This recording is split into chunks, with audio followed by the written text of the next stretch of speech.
الأنبياء والمرسلين نبينا محمد وعلى آله وصحبه والتابعين ومن تبعهم بإحسان إلى يوم الدين وسبحانك اللهم لا علم لنا إلا ما علمتنا إنك أنت العليم الحكيم رب اشرح لي صدري ويسر لي أمري واحلل عقدة من لساني يفقه قولي. السلام عليكم ورحمة الله تبارك وتعالى wa rahmatullahi wa barakatu. A yau biyu ga watan Ramadan shekara ta 1443 hijiriya wanda ya dace da nawa ne ga watan 24 ga watan uku shekara ta 2023 a lissafin turawa. za mu ɗora kan inda muka tsaya a tafsirinmu na alkur'ani mai girma da muke gabatarwa a wannan gari na Kumo Akko Local Government jihar Gombe, Nigeria, wanda yau insha Allah muna cikin suratul Furqan darasi na biyu. za mu tashi a aya ta 3 faɗin Allah ta'ala wattakhadhu min dunihi alihatan la yakhluquna shay'an wa hum yukhlaqun. na'am malam. أعوذ بالله من الشيطان الرجيم بسم الله الرحمن الرحيم واتخذوا من دونه آلهة لا يخلقون شيئا وهم يخلقون. نعم. لا يخلقون شيئا وهم يخلقون ولا يملكون لأنفسهم ضرا ولا نفعا ولا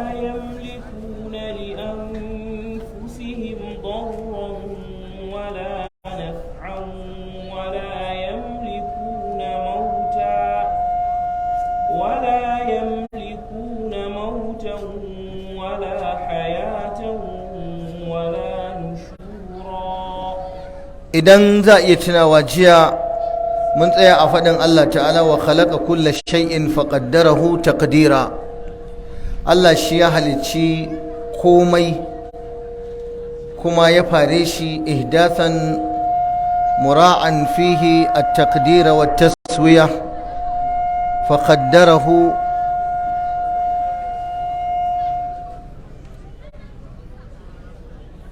faqaddarahu wa hayya'ahu lima yasluhu lahu. Allah shi ya kaddara komai, ya tsara shi, ya daidaita shi da irin yadda ya dace. Allah ya halicci dan adam a bisa irin wannan dirin halitta, ya yi shi mai tsawo kuma ya ba shi kafafuwa, ya ba shi hannaye, ya ba shi ido, ya ba shi yatsu, ya ba shi kwakwalwa, ya ba shi tunani, ya ba shi basira. faqaddarahu taqdira ay ja'alahu ala hadha ash-shakl al-muqaddar al-musawwa alladhi tarahu. haka Allah ya kaddara dan adam, ya daidaita shi kamar yadda kake ganin sa. faqaddarahu ana fassara shi da qaddarahu litakalifi wal masalihi al-manutatu bihi. Allah ya kaddara shi saboda nawaye-nawaye da maslahohi da ke tattare da shi fi babayi din wa duniya, a ƙofofi na duniya da addini gaba ɗaya. haka dukkan dabbobi ma kamar da muka yi bayani jiya, da dukkan abubuwa na halitta Allah shi ya halitta su, ya daidaita su.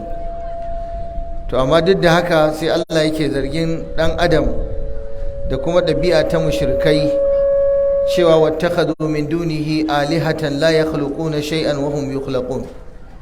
wattakhadhu ad-damir huna yarji ila al-mushrikin, suka riki wato wani Allah abun bauta wanda ɗabi'an su ba su halittan komai, wa hum yukhlaquna, su ake halitta.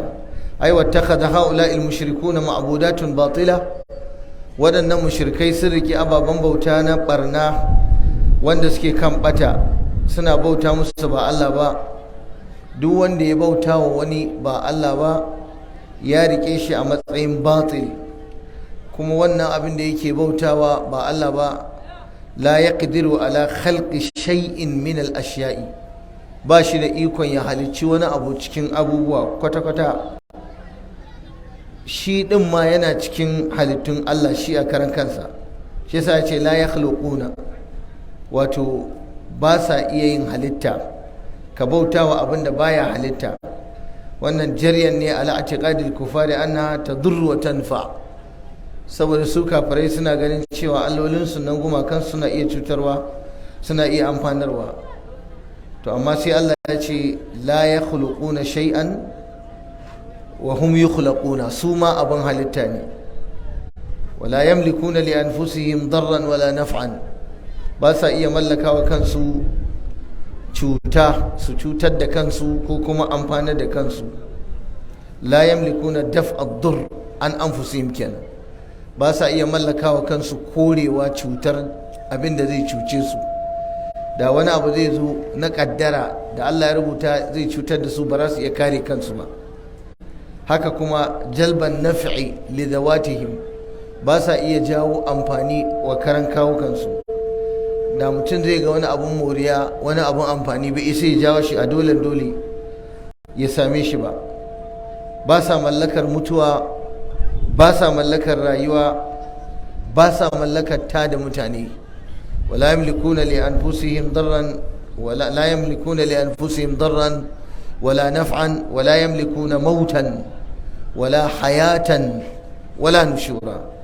Ba mutuwa ba tasu bace, ba mallakar su bane. Rayuwa ma ba tasu bace, ba mallakar su bane.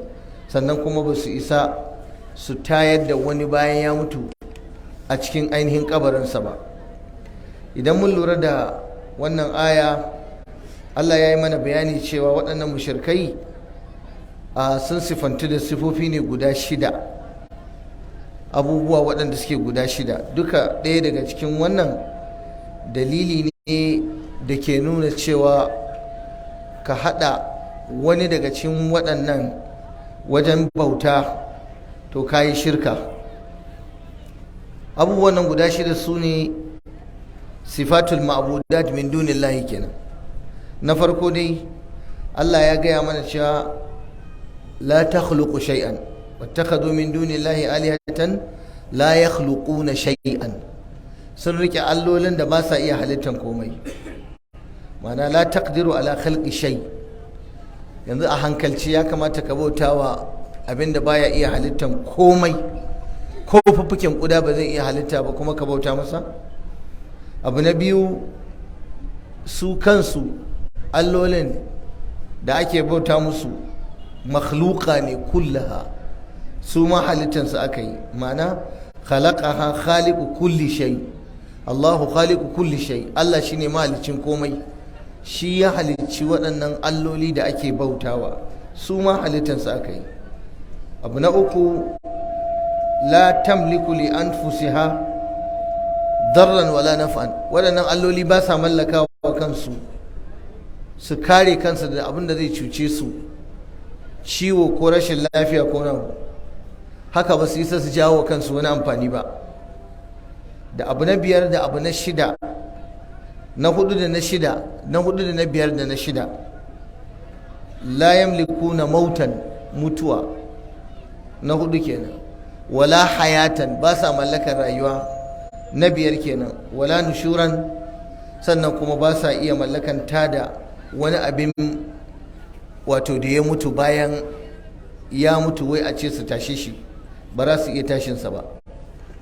To yanzu a nan gurin a hankalce idan mun lura, yanzu daidai ne mutum ya bauta wanda yake da waɗannan sifofi, ya ƙi ya bauta wa Allah wanda shi kuma yake mallakar kishiyarsu? Waɗannan abubuwa guda 6 da aka ambata a cikin wannan aya guda ɗaya cikin suratul furqan, Allah ya yi bayanin su, ya yi fashin bakin su a wurare da dama a cikin alkur'ani, kamar yadda Allah ya ce innal ladina tad'una min dunillah lan yakhluqu dhubaban walaw ijtama'u la. wa in yaslubuhum adh-dhubabu shay'an la yastanqidhuhu min ضعف الطالب والمطلوب ما قدر الله حق قدره. waɗanda kuke kira ba Allah ba su halicci komai ba,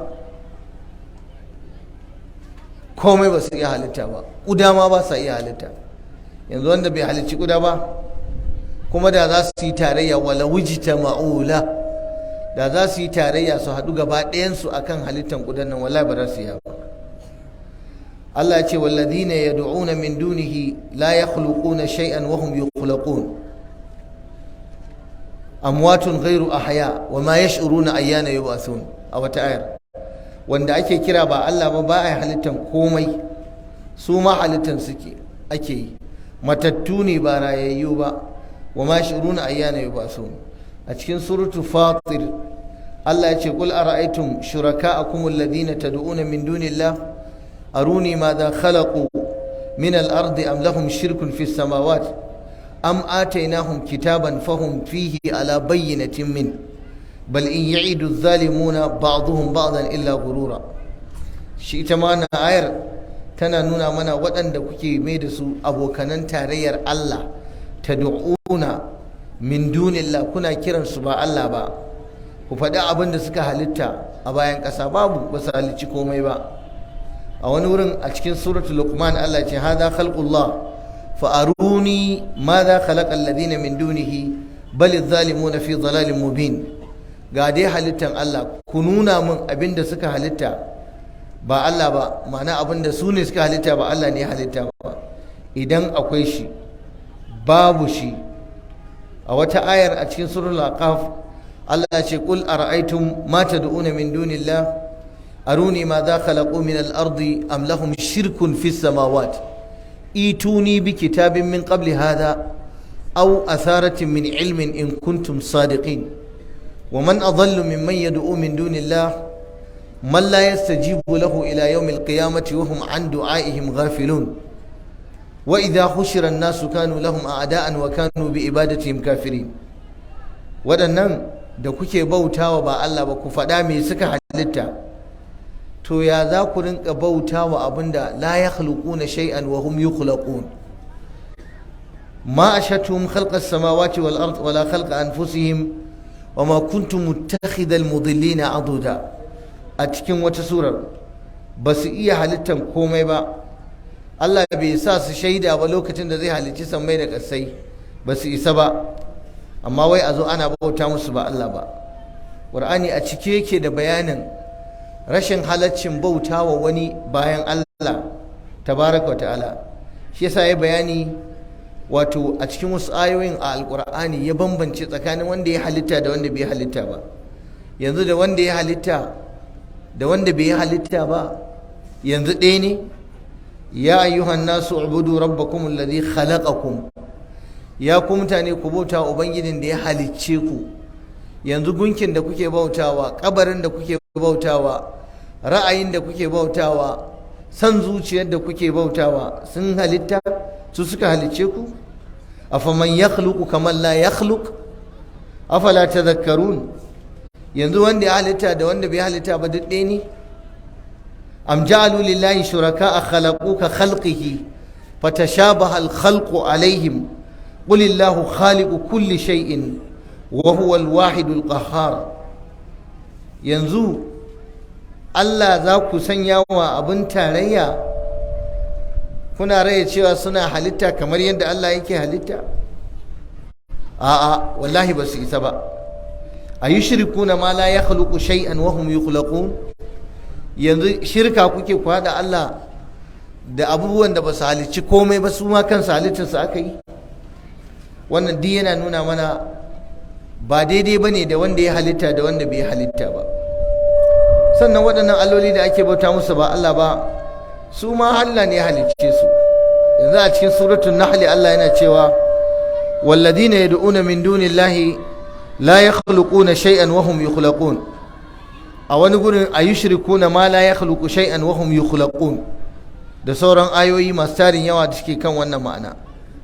sannan wani gurin Qur'ani yayi bayani fa waɗannan da ake bautawa fa ba sa mallakan komai, ba su isa su kare ka ba, ba su isa su baka ba.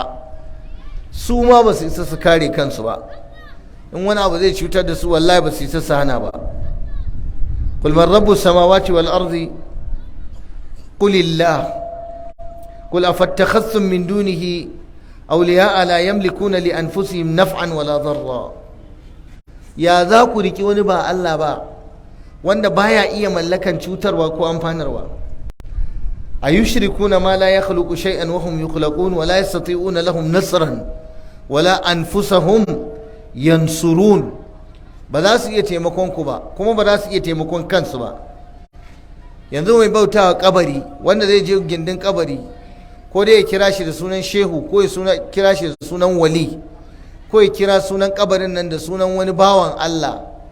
yanzu wannan kabari da kake roƙansa ai la yastati'una lahum nasra, ai ba zai taimake ka da komai ba. wala anfusahum yansuruna, kuma shi ma bai isa ya taimaki kansa ba, da shi da irinsa duka ba su isa taimaki kawo kansu ba gaba daya. a wata ayar Allah ya mana bayani cewa duk wanda ba zai iya taimakon kansa ba to kuwa ai ba zai iya mallaka wa kansa ya kare kansa da abin da zai cutar da shi ko ya amfanar da shi ya jawo shi gare shi ba. walladina tad'una min dunihi la yastati'una nasrakum wala anfusahum yansurun wa in tad'uhum ila al-huda la yattabi'ukum sawa'un alaykum ad'awtumuhum am antum samitun. innal ladina tad'una min dunillahi ibadun amsalukum fad'uuhum falyastajibu lakum in kuntum sadiqin. Allah ce alahum arjulun yamshuna biha am lahum aydin yabtishuna biha am lahum a'yunun yubsiruna biha am lahum adhanun yasma'una biha. ko dai ba su da shi, to ya za ku zo ku bauta musu? a cikin waɗannan ayoyi Allah ya yi mana bayani cewa irin waɗanda ake bautawa ba Allah ba, da ƙuda zai zo ya karɓo wani a hannunsu wallahi ba za su iya kwata ba. wa in yaslubuhum adh-dhubabu shay'an la yastanqidhuhu minhu da'ufa at-talibu wal matlub. sannan a cikin ayar Allah ya bayani ba sa mallakar rayuwa, ba sa mallakar mutuwa. Allahu alladhi khalaqakum thumma razaqakum thumma yumitukum. Allah ne yake azarta ku, Allah ne yake kashe ku, thumma yuhyikum, shi yake raya ku. hal min shuraka'ikum man yaf'alu min dhalikum min shay.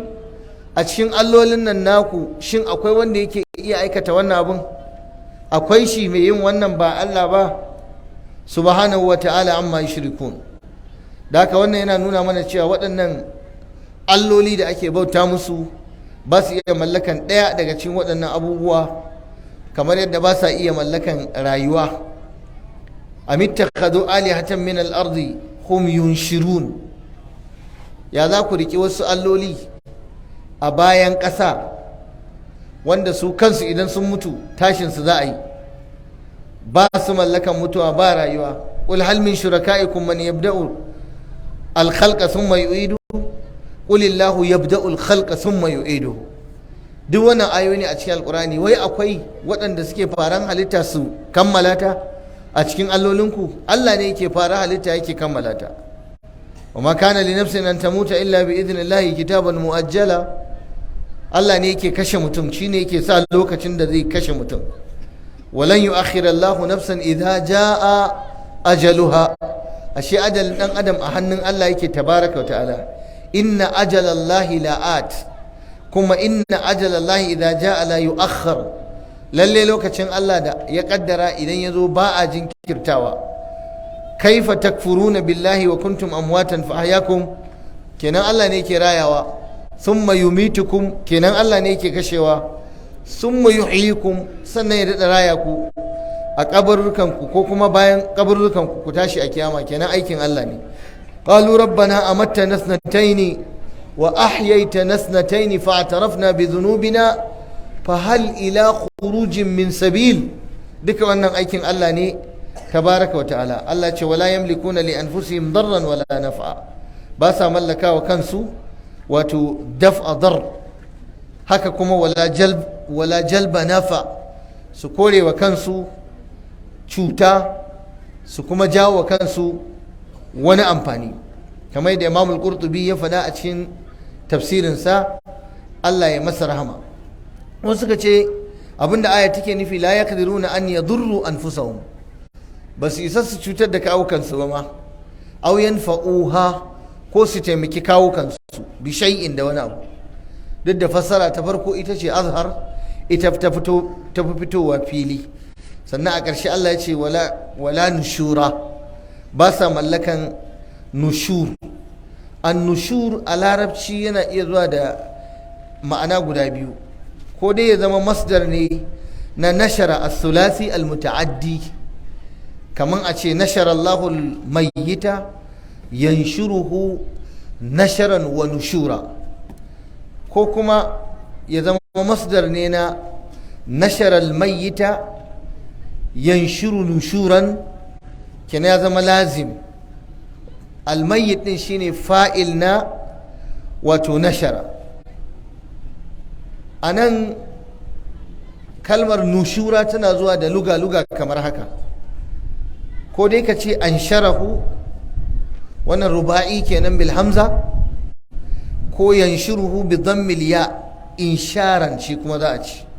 Yasa Allah ce thumma idha sha'a anshara, daga wannan kenan da fadin sa wanzur ila al-idami kaifa nunshiruha, an gane duk a wannan bi dhammin nun kenan, nunshiruha. Da kuma ar-ra'u al-muhmala a qira'an Nafi' da Ibn Kathir kenan da Abi Amr, mudari ne na ansharahu. Na biyu akan ce nashara Allahu al-mayyita yanshuruhu, kenan ya zama bi sigati as-thulathi al-muta'addi. Masdar din a wannan luga an-nashr da an-nushur kenan, shi yasa yace wala nushura a ciki, ai la yamlikuna an yanshuru ahadan, ba su isa su tashi wani a kabari ba, shine ma'anar wannan a wannan fassara din. Ko kuma nashar al-mayyita, shi kuma ya zama da siga ta sulasi al-lazim, ba muta'addi ba wancan. Kenan ansharahu ma'anarsa da nasharahu muta'addi, ahya'u ba'da al-maut, ahya'u Allah ya raya shi bayan ya mutu. Nashar al-mayyit lazim, hayya al-mayyit wa asha ba'da mautihi, kenan dan adam ya rayu bayan ya mutu. Duka ba wanda ya isa yi wannan in ba Allah ba. wattakhadhu min dunihi aliha, bayan wannan bayani waɗannan mutane sun riƙe wani ba Allah ba, wasu ba Allah ba, suna ainihin wato bauta musu. A nan gurin malaman tafsiri suka ce akwai na ahadul maf'ulaini, ai ittakhadhu min dunihi asnaman aliha, shine ma'anar wattakhadhu min dunihi aliha, ai ittakhadhu min dunihi asnaman aliha. Wannan akwai goge ɗaya daga cikin maf'ulai guda biyu, kamar yadda Allah ya ce wa qala ibrahimu li abihi azara atattakhidhu asnaman aliha, har zuwa ƙarshen a aya din. Kalmar aliha jam'i ne na ilah, wannan fi'al ne, wato fa'al majmun ne ala af'ila kenan, saboda al'alif wacce ta zo ba da hamza an canja ta ne daga hamza sakina, ita ce fa'ul kalima, kamar yadda malamai suka faɗa, Allah ya musu rahama. Allah ya zargi waɗannan masu riƙin wani ba Allah ba. Duka wannan ayoyi da muka yi magana jama'a suna magana ne akan tauhidi, shi yasa na tsaya na yi bayani sosai a kai. Abinda ake so a nuna mana a wannan duniya da kuke gani, ba wani wanda ya cancanta abauta masa in ba Allah ba, ba wanda ake kira ya bayar in ba Allah ba. Duk wanda ya shiga bukata to ya kira Allah ya huta. Duk wanda ya kama wani Allah, ko dan adam ko kabari ko wani malami, ka rike shi da sunan cewa shi ne zai baka ko shi zai hana ka, to ka yi asara kuma ka fataɓe. Ka sani cewa rike wani Allah taɓewa ne, rike wani Allah hasara ne, rike wani Allah bata ne. Ana ta wannan bayanin, amma da yawa wasu daga cikin mutane ba sa fahimta, ba sa ganewa. Har yanzu a cikin wannan ƙasa, wannan al'ummar malam, ba a daina samun mutane masu yin shirka ba. yanzu haka mutum zai haɗa faggonsa ya kama hanya ya yi tafiya ya je wani gari ya je ya roƙi wani kabari. Yaya za ka roƙi kabari? Yanzu wanda yake kwance a cikin kabari mai rayuwar Allahu a'lamu, mu dai Allahu a'lamu a wajenmu ba mu san a wani yanayi yake ciki ba. Ya kamata ka je ka roƙe shi kabari? Ya kamata ka roƙi kabari? Ya kamata idan za ka faɗi ka kira wani ba Allah ba? Ya kamata a gaya maka wani ne yake ba da mulki? Idan ka zo neman mulki kai ta bin bokaye, ba za ka bi malaman kwarai ka ce su yi maka addu'a Allah baka sa'a ba? A'a, an gaya maka cewa sai ka riƙe wani da wani su suke ba da mulki da sarauta. Wannan duka shirka ne, wannan duka haɗa Allah ne da wani. Yanzu mutanenmu akwai wanda in dukiya yake nema ko arziki sai ya je kama wani ya ta kiransa, ko ya tai masa wani abu, ko a sa mutum tsafi, mutum ya je ya zina da mahaukaciya mai kwana a kasuwa don ya samu kuɗi ko ya samu mulki ko ya samu sarauta ko ya samu kaza ko ya samu kaza. Shine duk waɗannan ayoyi da Allah ya karanta, malamin arama ya karanta mana su, suna nuna mana duk wanda yake son zaman lafiya zama yana da aƙida, yana da tauhidi ingantacce. Ba maganan kama wani ba Allah ba, ba maganar tsafi, ba maganar binne-binne, ba maganar yanke-yanke, ba maganar danne-danne saboda neman wani abu na duniya. Qul illahumma malikal mulki tu'til mulka man tasha'u wa tanzi'u al mulka mimman tasha'u wa tu'izzu man tasha'u wa tudhillu man tasha'u bi yadika al khair innaka ala kulli shay'in qadir. Allah shi yake da komai, ku sallama wa Allah ku zauna lafiya. Amma kiran kabari, bautar kabari, akwai wanda za ga shekara-shekara ma suke zuwa suna bauta a kabari, a riƙe shi, a roƙe shi, a yi kuka, a miƙa masa buƙatu. Wani duk sati yake zuwa ya roƙi kabarin wani yana nema ya bashi. Ina Allah yake? Ina Allah yake da ka manta shi har da za ka je ka roƙi bawan Allah da yake kwance a cikin kabari? Allah ya kare mu. arama mai Allah ya ce nan gaba. وقال الذين كفروا إن هذا إلا إفك افتراه وأعانه عليه قوم آخرون فقد جاءوا ظلما وزورا.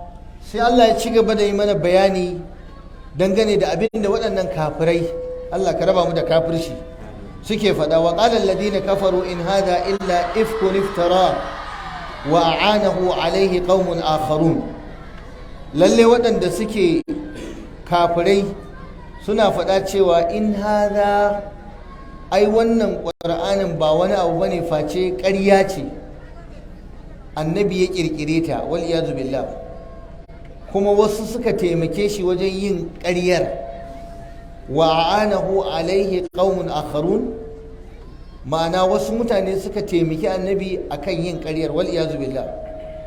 Shi yasa Allah ya mai da martani yace faqad ja'u zulman, haƙiƙa waɗannan sun zo da zalunci, wa zuran da kuma ƙarya. Kalmar ifk, Allah ce illa ifkun iftarahu. Al-ifk a larabci ana nufin aswa'ul kadhib, mafi munin ƙarya. Shi yasa aka ce hadisul ifk da aka yi wa nana Aisha kenan ƙazafi. Ifkun iftarahu, mafi munin ƙarya, shi suka zo da shi. Annabi ba ƙarya yayi ba, annabi ba taimakon wani ya nema ba wajen kawo alkur'ani. A larabci akan ce afaka fulanun, afakan, idan qala ashna al-kadhib wa aqbahahu, yayin da ya faɗi ƙarya mafi muni.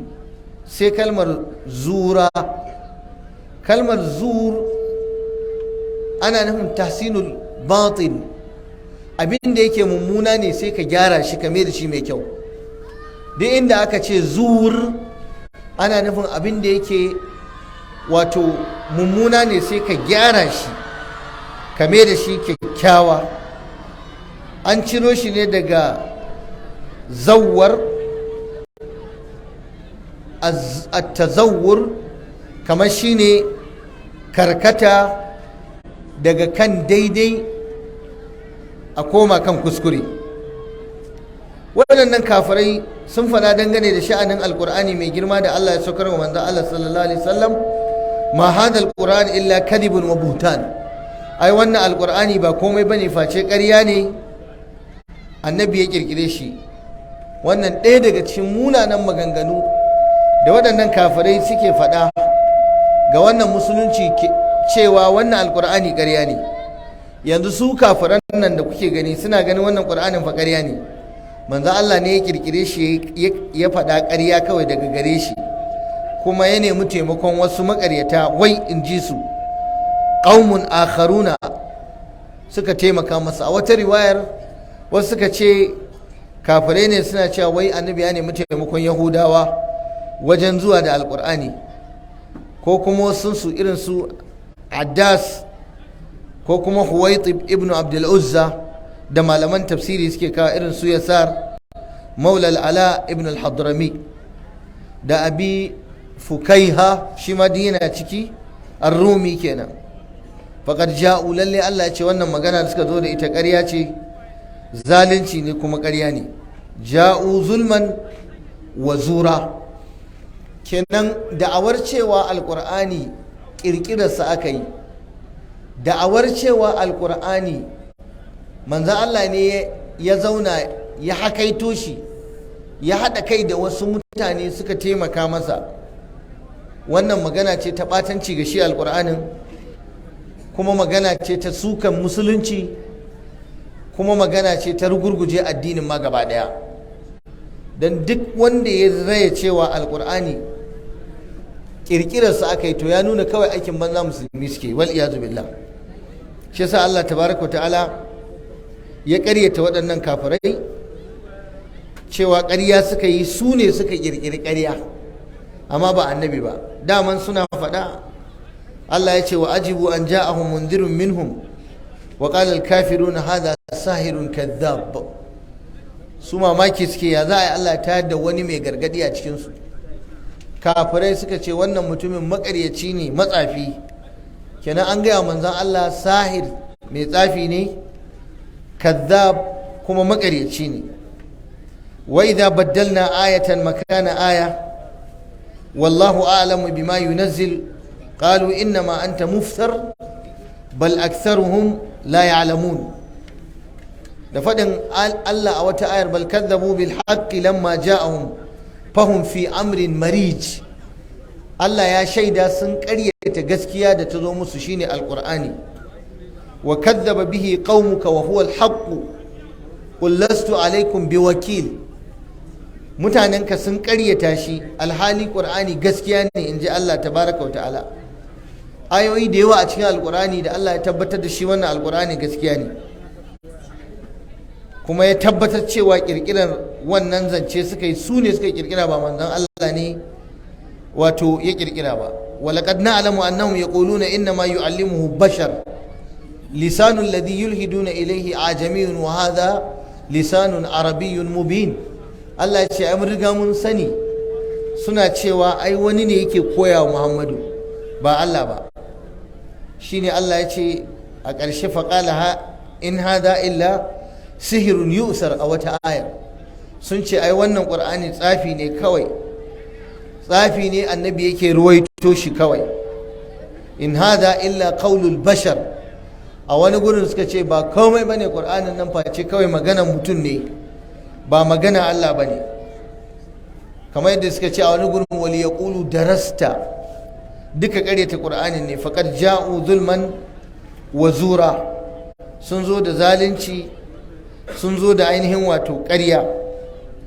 wa kadzaba bihi qaumuka wa huwa al-haq, mutanenka sun ƙaryata shi, amma alƙur'anin gaskiya ne, inji Allah.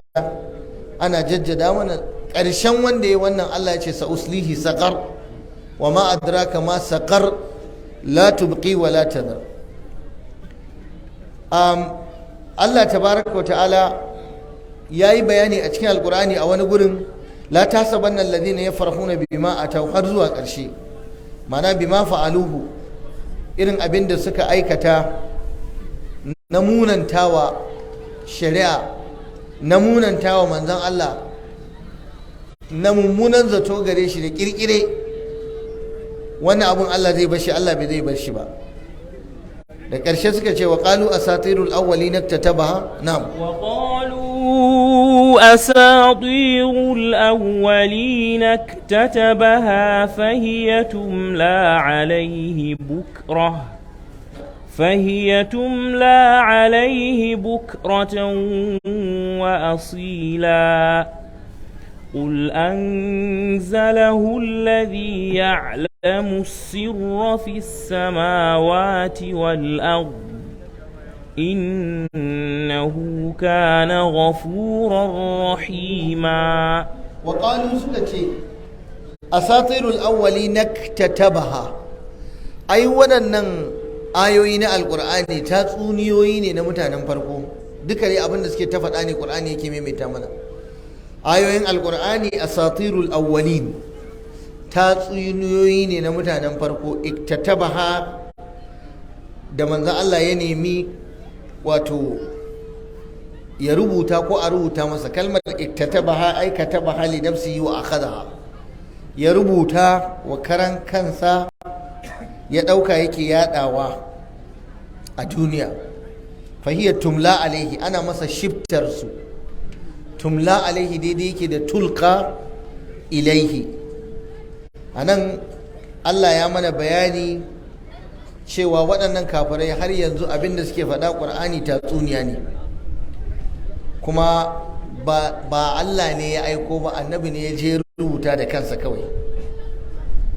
Kamar tatsuniyoyi ne na tazo mujita, kuma shi manzon Allah sallallahu alaihi wasallama shi ya zauna ya haɗe su har ya mai da su suka zama alƙur'ani ɗin, yana yaɗawa a duniya ana ji, amma ba wai Allah ne ya ce ai ba. Tumla alaihi tukra alaihi ko tukra alaihi inda iradatihi kitabati hali yaktubaha, sai a rinka masa shifta lokacin da yake so ya rubuta, sai a gaya mai sai rubuta. Kalmar al'imla'u tumla alaihi daga al'imla ne. Abinda ake nufi da al'imla shine ilqa'ul kalami alal katibi liyaktubahu, a jefa zance ga marubuci don ya rubuta zancen. Kenan wai annabi gaya masa ake yi ya je ya rubuta alƙur'anin, ba na Allah ba ne. Duk wannan wani siga ne na ƙaryata magana Allah tabaraka wa ta'ala.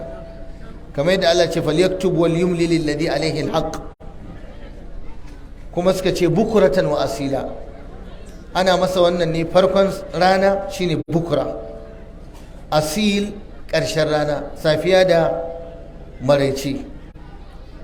Abinda Allah ya ambata a wannan ayoyi na sharri da ƙage da aka yi manzo Allah sallallahu alaihi wasallam akan wannan alqur'ani, Allah ya yi bayani a wasu wuraren. Ya ce wa idza tutla alaihim ayatuna qalu qad sami'na law nasha'u laqulna mithla hadha in hadha illa asatirul awwalin. Cewa suke mu mun ji, in mun ga dama mu ma za mu iya faɗan irin abin da ka faɗa ya Muhammadu, wani abin da ka zo kake gaya mana mu ma za mu iya faɗa. Ai wannan ba wani abu bane, kawai tatsuniyoyi ne na mutanen farko. Haka suka yi manzon Allah sallallahu alaihi wa alihi wasallama. Amma wallahi ƙarya suke yi, alƙur'ani ba tatsuniya ba ce. Allah ya musu raddi a wasu wurare da dama, ya ce wa ma kunta tatlu min qablihi min kitabin wala takhutuhu bi yaminik idan lartaba al-mubtilun. Manzo Allah baya zuwa ya rubuta alƙur'ani da hannunsa, ya ƙirƙire shi, ya zo ya ce wai Allah ne ya ce ya kawo shi, baya yi. Alladhina yattabi'una ar-rasula an-nabiyya al-ummi, asali ma shi ummi ne. In an ce ar-rasul al-ummi, annabi ummi wanda bai iya karatu ba, bai iya rubutu ba, shi baya ma iya bude wata takarda ya karanta ta, shi annabi Muhammadu sallallahu alaihi wasallam.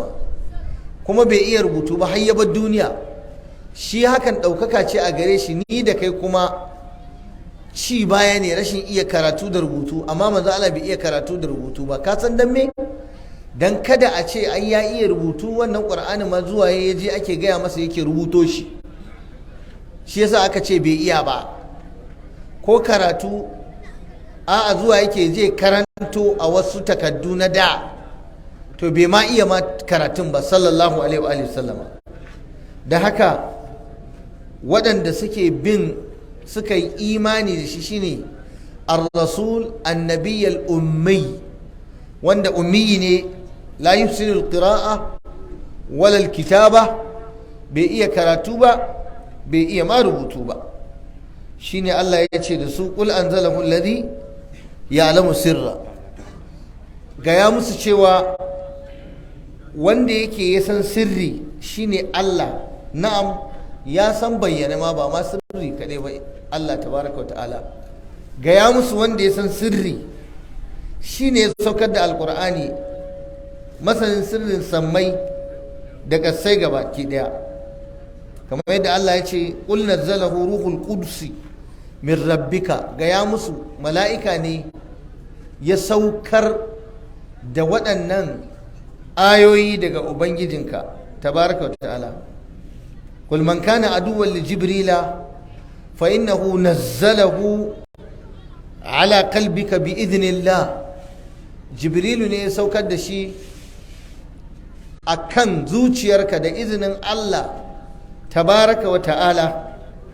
Wa innahu latanzilu rabbil alamin nazala bihi ar-ruhul amin ala qalbika litakuna min al-munzirin bilisanin arabiyyin mubin. Ba annabi ne ya kirkire shi ba, Allah ne ya saukar da shi. wala ta'jal bil qur'ani min qabli an yuqda ilayka wahyu wa qur rabbi zidni ilma. Kaga wannan aya ma tana nuna Allah ne yake saukar masa da wahayi. Kar kai gaggawa ka ce ainihin wato ta'jal bil qur'ani, kafin kar kai gaggawan kokarin karanta alqur'ani kafin a gama karanta maka shi. Kai dai ka ce Allah ƙara maka ilimi.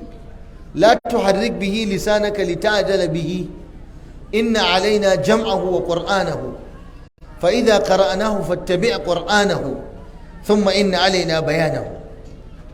Kaga duka wannan yana nuna mana daga Allah ne.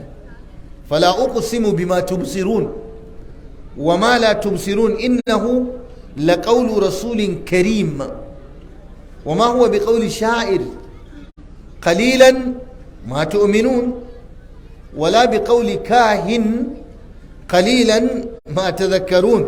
Wanda suka ce sihiri ne, wanda suka ce tsafi ne, wanda suka ce sammo ne, wanda suka ce maganar bokaye ne, ba maganar boka bane. tanzilun min rabbil alamin, abin saukarwa ne daga ubangijin talikai. tanzilan mimman khalaqa al-ardha was samawati al-ula. Qur'ani abin saukarwa ne daga wanda ya halicci ƙasa da kuma sammai madaukaka. alladhi ya'lamu sirra fi samawati wal ard. Allah shine wanda ya san sirri a sammai, ya san sirri a ƙasai, kuma shine ya san jahar din ma. Ba wai dan an ce ya san sirri ba bai san jahar ba, ya san jahar. Kuma Allah ya yi bayani da ka bayyana abu a ɓoye, da ka bayyana ɓoyayyen abu da ka ɓoye duk ɗaya ne a wajensa.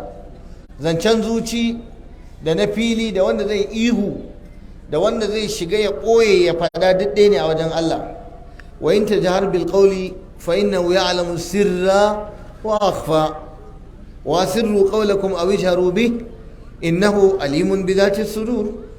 alam ya'lamu anna Allah ya'lamu sirrahum wa najwahum wa anna Allah 'allamul ghuyub am yahsabuna anna la nasma'u sirrahum wa najwahum bala wa rusuluna ladayhim yaktubun dhalika 'alimul ghaibi wash shahada al-'azizur rahim wa'lamu anna Allah ya'lamu ma fi anfusikum fahdharuhu wa ma min gha'ibatin fis sama'i wal ardi illa fi kitabin mubin.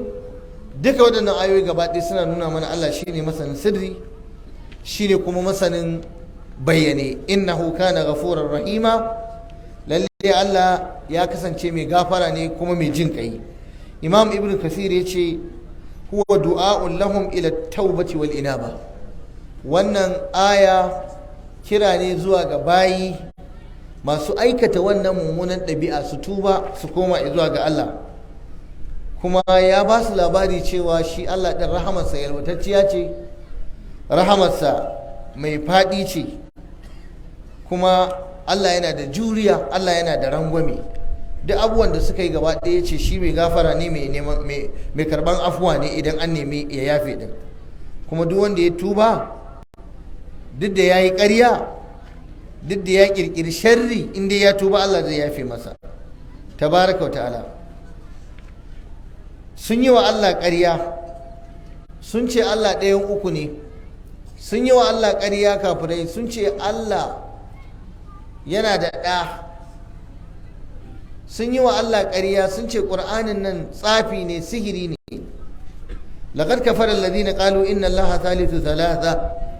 Allah ce wa min ilahin illa ilahun wahidun wa in lam yantahu amma yaquluna la yamassanna alladhina kafaru minhum adhabun alim afala yatubuna ila Allah wa yastaghfiruna.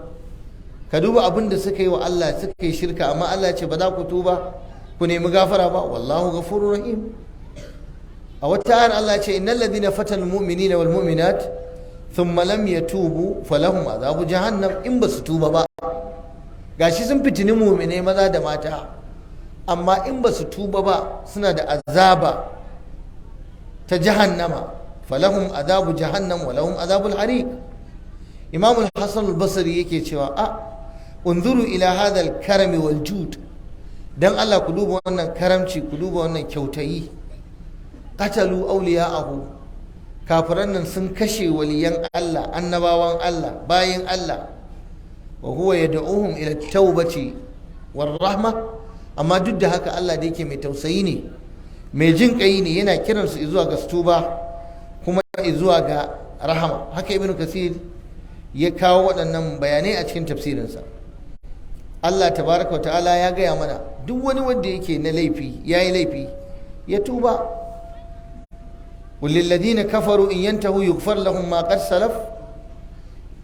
Ku gaya wa kafirai in suka daina kafirci, duk arnancin da kafircin da in ya tuba Allah zai yafe masa. Wa inni laghaffarun liman taba wa amana wa amila salihan thumma ihtada. Allah ce ni mai gafara ne ga wanda ya imani ya kyautata aiki kuma ya nemi shiriya. Manzo Allah sallallahu alaihi wa sallam ya ce ya ayyuhan nas tubu ila Allah wastaghfiru. Ku tuba zuwa ga Allah, ku nemi gafara ubangiji. Yace fa inni atubu fil yawmi 100 marra. Kullun sai na tuba sau 100. Ana kira ga musulmi ku rinka yawan tuba. Idan har kafiri mai kafirci, arne, mushriki, an tallata masa ya daina mummunan aikin sai tuba. Yanzu kai ya kamata ka zauna cikin zunubi, kai ya kamata ka zauna a cikin laifi, kai ya kamata ka zauna a cikin sabo. Mutum ya zo ya zauna yana sabo amma baya iya tuba. Ka lalata rayuwarka da zunubi.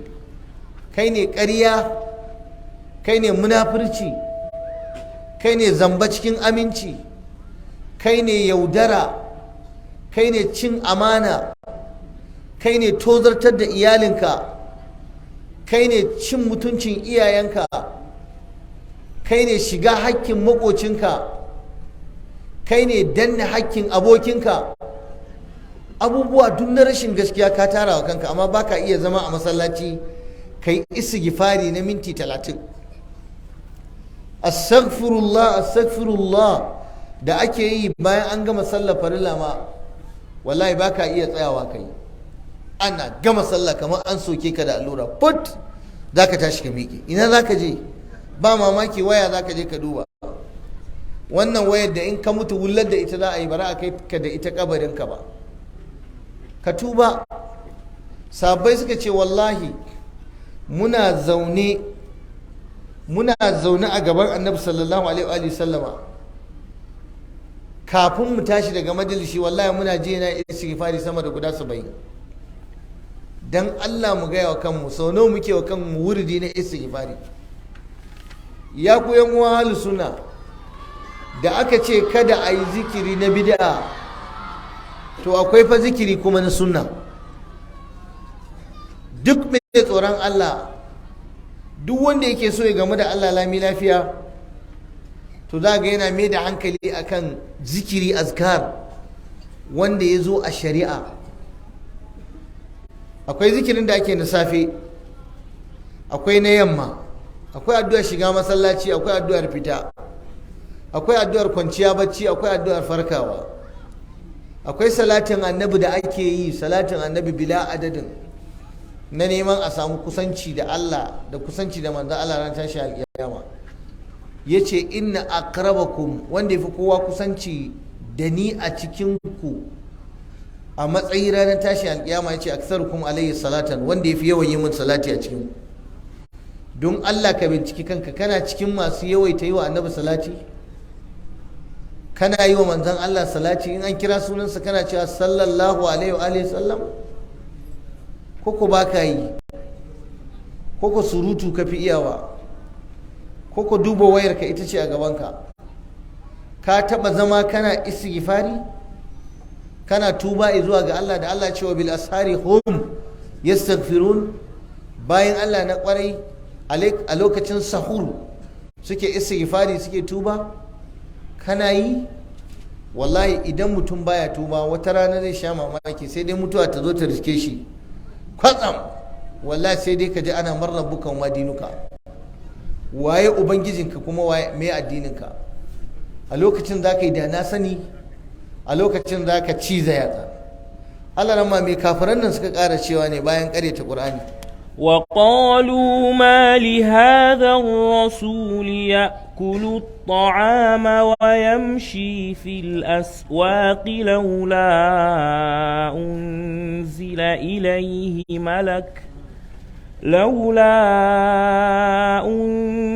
إليه ملك فيكون معه نذيرا. Allah ya ci gaba da bayanin halin waɗannan mutane. Duk yau karatunmu akan kafirai muke yi, mushrikai. Wa qalu, suka ce mali hadar rasul, wai wannan manzo wani irin mutum ne? Ya akulu ta'ama, yana cin abinci, wa yamshi fil aswaq, kuma wai har tafiya yake yana shiga kasuwa. Wannan wani irin annabi ne? Ya ci tuwo, ya ci abinci, kuma ya je kasuwa. Su a wajensu ba zai taɓa yiwa sifar annabin Allah a ga yana cin abinci ba. Wanda ake cewa annabi ne kuma ya ci abinci, wanda ake cewa annabi ne kuma a gan shi a kasuwa. An ga annabi yana cin abinci, kuma an ga annabi yana shiga kasuwa. Ya ma je ya kasa kaya a kasuwa ya sayar, ya yi tallan kayan na Khadija. Su ba su yadda ba, kawai ƙarya ne. Tun da yana wannan abun, in dai zai ci abinci kuma ya je kasuwa, to shi ba annabi ba ne. Kamar yadda Fir'auna ya ce wa Musa, inna rasulakum alladhi ursila ilaykum la majnun.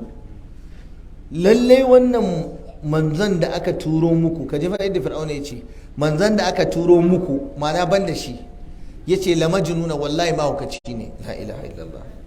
Wani a gaban annabi Musa ya gaya masa. Yaya yake cin abinci? Kama na akul, mabukaci ne ka tiyaji na muwa muna da bukata. Yana zuwa kasuwa saboda ya hataju ilal bai'a wa shira. Duk Fir'auna ta kafa hujja da wannan, wai dan ya nuna cewa annabi Musa ƙarya yake. Da haka su a wajensu in dai annabi ne daga wajen Allah, to dole ya zama mala'ika ne, shine abin da suke so kawai. Saboda shi mala'ika shine baya bukata abinci. Jama'a, mala'ika baya ci baya sha, bai san ci ba. Kuma mala'ika baya zuwa kasuwa, sai dai ya je aiki. Da haka da'awar waɗannan kafirai na cewa wanda yake cin abinci, wanda yake zuwa kasuwa, wanda yake tsuguno, bai zai taɓa yiwa ya zama annabi ba, to wannan maganar ƙarya suke yi kuma ba su da dalili. ba sharaɗi ba ne manzo ya zama mala'ika, ba dole ba ne, kuma ba a taɓa cewa annabi shi ba buƙatar ya ce sha ba. a'a Allah ya faɗa a wasu ayoyi wa qala al-mala'u min qaumihi alladhina kafaru min qaumihi alladhina kafaru wa kazzabu bi liqa'i al-akhirati wa atrafnahum fil hayati ad-dunya ma hadha illa basharun mislukum ya'kulu mimma ta'kuluna minhu wa yashrabu mimma tashrabun. Suka ce wani irin manzo ne wannan, yana ci daga cikin abin da kuke ci, yana sha abin da kuke sha. wala in ata'tum basharan mithlakum innakum idhan la khasirun. Lalle in kun yi da'a wa wani mutum irin ku kun yi asara. Suna gaya musu cewa wannan fa mutum ne irin ku, ya za ku yadda ya zama annabi, kar ku yadda ku bi shi. wa ma mana an-nas an yu'minu iz ja'ahumul huda illa an qalu aba'atha Allahu basharan rasula. Wai ba abin da ya hana mutane su yi imani cewa suka yi ya za a yi a ce Allah ya turo manzo kuma mutum, su ba su yadda ba. Suka ce a nu'minu li basharaini mislina, ba za mu yadda ba, ya za mu yi mu imani da mutane irinmu. a basharan minna wahidan nattabi'uhu inna idan lafi dalalin wa su'ur. Suka ƙaryata faƙalu a basharun yahdunana fakafaru wa tawallaw wastaghna Allah. Shi ma suka ce ya za a ce wai wani mutum ne zai zo yana shiryar da mu, suka kafirce suka juya baya. qalu in antum illa basharun misluna turiduna an tasudduna amma kana ya'budu aba'una. Suka gaya wa annaba cewa kuma mutane ne irin mu, kawai ne ma kuke ku hana mu abin da iyayenmu da kakanninmu suka ainihin wato zo mana da shi. Allah ya musu raddi ya ce ma arsalna qablaka minal mursalina illa innahum la ya'kuluna at-ta'ama wa yamshuna fil aswaq. Ai babu wasu manzanni da muka turo kafin kai face suna cin abinci kuma suna zuwa kasuwa. Dan me za su karyata ka dan kana cin abinci kana zuwa kasuwa? ولقد أرسلنا رسلا من قبلك وجعلنا لهم أزواجا وذرية وما كان للرسول أن يأتي بآية إلا بإذن الله لكل أجل كتاب. وتعالى الله وما أرسلنا من قبلك إلا رجالا نوحي إليهم. أي مزاجين مكي مسو وحي باوي كيدين متنبا من أهل القرى. الله ولو جعلناه ملكا لجعلناه رجلا وللبسنا عليهم ما يلبسون. a wani gurin ubangiji ya ce kul subhana rabbi hal kuntu illa basharar rasula, gaya musu aini mutum ne kuma manzo. wal innama ana basharun mislukum yuha ilayya annama ilahukum ilahun wahid faman kana yarju liqa'a rabbih falyamal amalan saliha wala yushrik bi ibadati rabbih ahada. a wata ayar Allah ce innama qul innama ana basharun مثلكم يوحى إلي أنما إلهكم إله واحد فاستقيموا إليه واستغفروه. قالت لهم رسلهم إن نحن إلا بشر مثلنا نحن إلا بشر مثلكم ولكن الله يمن على من يشاء من عباده. قل لو كان في الأرض ملائكة يمشون مطمئنين لنزلنا عليهم من السماء ملكا رسولا. da haka sai dai ku haƙuri, duk annabawa da manzanni da Allah ya turo su mutane ne, suna ci suna sha kuma suna zuwa kasuwa. Bari mu dakata anan saboda ƙurewar lokaci. Abinda muka faɗa na daidai Allah shi ba mu lada, wanda muka yi na kuskure muna neman Allah ya mana afuwa ya rangwanta mana. wa subhanaka allahumma bihamdika ashhadu an la ilaha illa anta astaghfiruka wa atubu ilaik. wassalamu alaikum wa rahmatullahi ta'ala wa barakatuh.